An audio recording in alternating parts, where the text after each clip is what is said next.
Today I need you to embrace what comes hard. Today I need you to accept the challenge. Today I need you to fall in love with the process.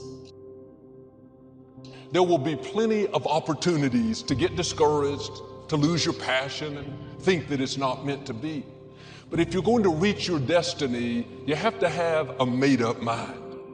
If you give up after the first time, or the 5th time, or the 30th time, what that really means is you didn't want it bad enough. There should be something you're believing for that you are relentless. You are not moved by how impossible it looks. You're not discouraged by how long it's taking. You don't give up because people told you no. Your attitude is, if I have to believe my whole life, I'm not going to stop believing. I'm not going to take no for an answer. I'm not going to settle for mediocrity. I'm going to keep pursuing what was in my heart. And ask ourselves, what do I really want? What do I really want? And write it down. Writing causes thinking. Thinking creates an image. And you get these images going, you're building a vision in your mind. It's the visionaries that's changed the world. Think of them. But what keeps that competitive edge, what keeps you on top, is the ability to think and prepare mentally over and over and over again. The body has limitations, the mind does not. We focus so much on what goes on from the neck down that we forget it all starts from here. Everything starts from there. If you're not mentally ready, you're never really physically prepared. And that's where the preparation starts. What would your life be like as you look toward the future if you decided, I'm not going to allow my fears to stop me? And I'm saying to you, whatever you gotta do it, because if you don't, life is gonna whoop you until you surrender. So when you're young and you make mistakes, don't let them eat you up. Because everybody that done made it. You got to fail in order to win. Hey, look, man, to understand how to hit the game-winning shot, you got to miss the game-winning shot. You know, you got to be tough because the road to success is always under construction. It's never a clear path to success. The people who become successful are the people who have a relentless attitude. And you just got to hang in there through the bad breaks, because the bad breaks is coming, but they usually come right before the big break is about to happen. You get a series of bad breaks and it stumbles up a lot of people. My life and my success is to say to anyone, you can stumble, you can fall, you can get back up again.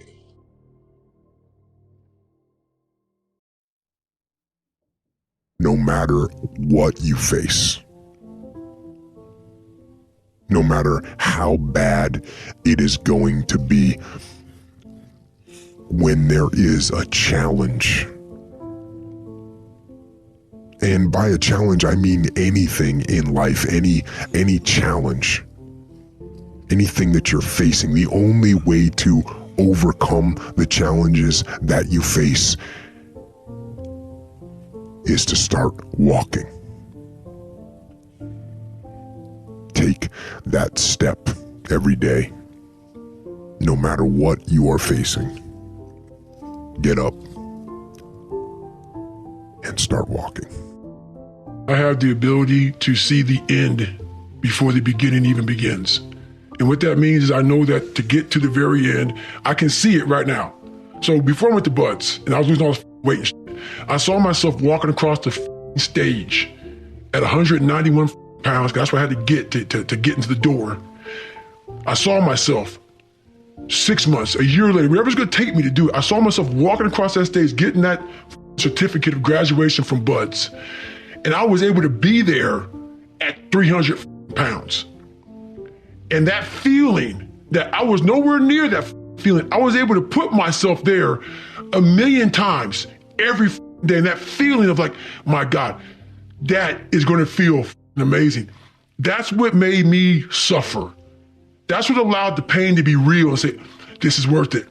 I want to feel for this next 18 months. It took me 18 months to finally become a Navy SEAL, to finally, just get through buds. 18 months, it's 6 months. It took me 18. That's what woke me up every morning was, I'm gonna put myself through this much pain and suffering for a few seconds. That's all it is. A few seconds of joy. And it's so worth it, man.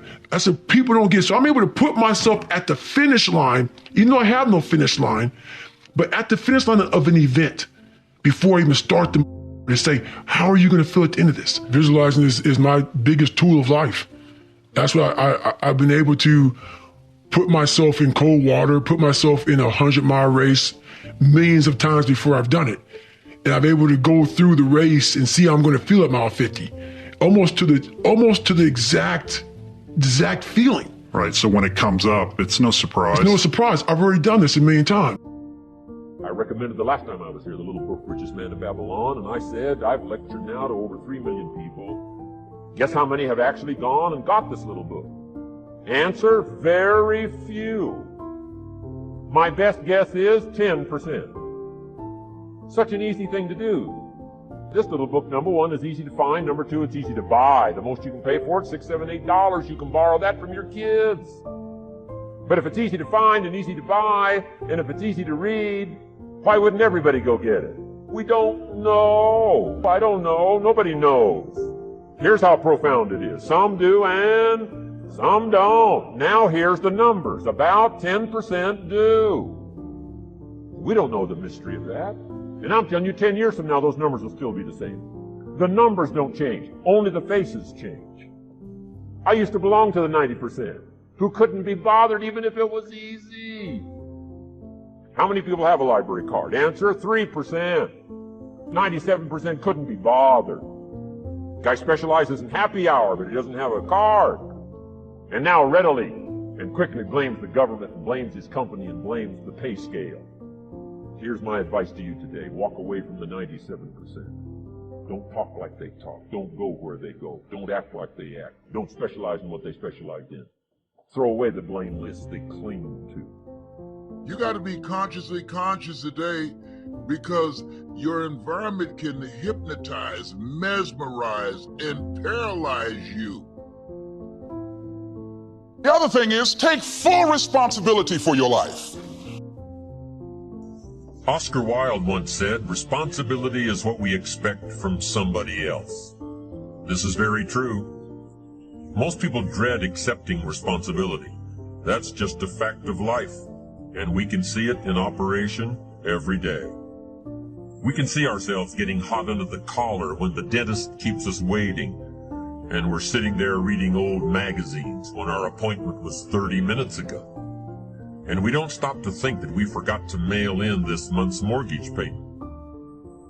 We can see ourselves growing angrier and angrier because a business contact is supposed to call at noon, and here it is almost 2 o'clock, and the phone still refuses to ring. But we don't stop to think about the calls we ourselves have forgotten to return while we've been so busy fuming. We can see ourselves writing an angry letter to the airline because a flight was delayed, but we don't write an angry letter to ourselves when we're late for something, even though that might not be a bad idea at all. Yes, we can see avoidance of responsibility all the time in both our personal and professional lives. And here's something else we can see just as often. We can see that most people aren't as successful as they wish they were. Do you see there's a connection between these two very common phenomena? I certainly do, and by the end of this session, I hope you'll agree with me. I hope you'll understand that it's in your best interests to take responsibility for everything you do. But that's only the beginning. I'm also going to suggest that many times it's even best to accept responsibility for the mistakes of others, especially when you're in a managerial or leadership role. I can hear you saying, what? Accept responsibility for someone else's mess-ups? Why would I want to do something like that? Well, that's a fair enough question, and over the next few minutes I'll try to answer it. One of my weak points in my personal life is I don't like technical stuff. So even though I have to be on Twitter and Instagram and Facebook, I don't care for that. So guess what? I find somebody who loves to do that. You know, I find somebody who has a strength where I have a weakness and I partner with them. All you're trying to do is get to the goal. No one gets there by themselves. Everybody needs help. Now, when you know what you got going for you, be confident, not cocky. Managing your strengths, knowing what they are, and don't let nobody talk you out of it. And that gets you fight ready. You get fight ready like that. You got to know you. Helps you develop your skills. All the while, you're developing your strength. You just got to keep developing the strength. Don't let anybody talk you up. At the same time, you must work on improving your weaknesses. So I've had to, in spite of myself, get on Instagram, get on Twitter, get on Facebook. I got to do the videos whether I want to or not because the world is moving to social media. If I had as many followers as Kim Kardashian, I probably wouldn't even have to do this TV show. During the years when professional basketball was just beginning to become really popular, Bill Russell, who played center for the Boston Celtics, was one of the greatest players in the pro league. He was especially known for his rebounding and his defensive skills. But like a lot of very tall centers, Russell was never much of a free throw shooter. His free throw percentage was quite a bit below average, in fact. But this low percentage didn't really give a clear picture of Russell's ability as an athlete. And in one game, he gave a very convincing demonstration of this. It was the final game of a championship series between Boston and the Los Angeles Lakers. With about 12 seconds left to play, the Lakers were behind by 1 point, and Boston had the ball. It was obvious that the Lakers would have to foul one of Boston's players in order to get the ball back. And they chose to foul Bill Russell. This was a perfectly logical choice, since statistically, Russell was the worst free throw shooter on the court at that moment. If he missed the shot, the Lakers would probably get the ball back, and they'd still have enough time to try to win the game. But if Russell made his first free throw, the Lakers' chances would be seriously diminished, and if he made both shots, the game would essentially be over. Bill Russell had a very peculiar style of shooting free throws. Today, no self-respecting basketball player anywhere in America would attempt it. Aside from the question of whether it's an effective way to shoot a basket, it just looked too ridiculous. Whenever he had to shoot a free throw, the 6'11" Russell would start off holding the ball in both hands about waist high. Then he'd squat down, and as he straightened up, he'd let go of the ball. It looked like he was trying to throw a bucket of dirt over a wall. But regardless of how he looked, as soon as Bill Russell was fouled, he knew the Celtics were going to win the game. He was absolutely certain of it. Because in a situation like this, statistics and percentages mean nothing. There was a much more important factor at work. Something that no one has found a way to express in numbers and decimal points. Simply put, Bill Russell was a player who wanted to take responsibility for the success or failure of his team. He wanted the weight on his shoulders in a situation like this. No possibility for excuses, no possibility of blaming anyone else if the game was lost, no second guessing.